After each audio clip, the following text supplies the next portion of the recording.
Isang minuto bago mag 8:45 na umaga, dako tayo sa balita sa labas ng himpilan. Inirereklamo ng mga customer ng Maynilad ang maruming tubig gripo kahit umaksyon na ang gobyerno.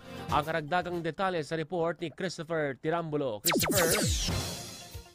Iimbestigahan ng Metropolitan Water Works and Sewerage System Regulatory Office hinggil sa ulat ng mga residente na marumi ang lumalabas na tubig sa kanilang mga gripo. Ayon kay MWSSRO Chief Attorney Patrick P., nais nilang malaman at maintindihan ang buong sitwasyon ng Maynilad kung bakit bigo ito maghatid ng malinis na tubig sa mga residente. Binigyan din ng opisyal na dapat potable water o maaaring inumin ng mga customer 24/7 ang tubig gripo.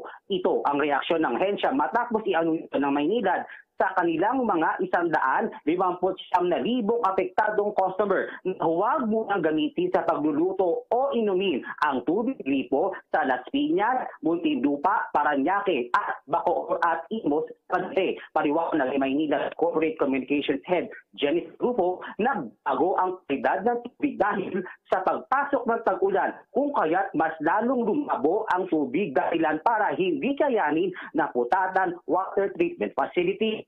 Nagpanong kumpanya na binawasan nila ang kalidad ng tubig upang mapanatiling matatag ang supply ng tubig. Nagbabala ang MWSSRO na kailangan maayos ang problema sa loob ng 3 araw dahil kung hindi, papatawan nila ito ng multa. Christopher Tirambulo, Newsline. Maraming salamat sa report na yan, Christopher. Live TV Radio. Live TV Radio. Live TV Radio.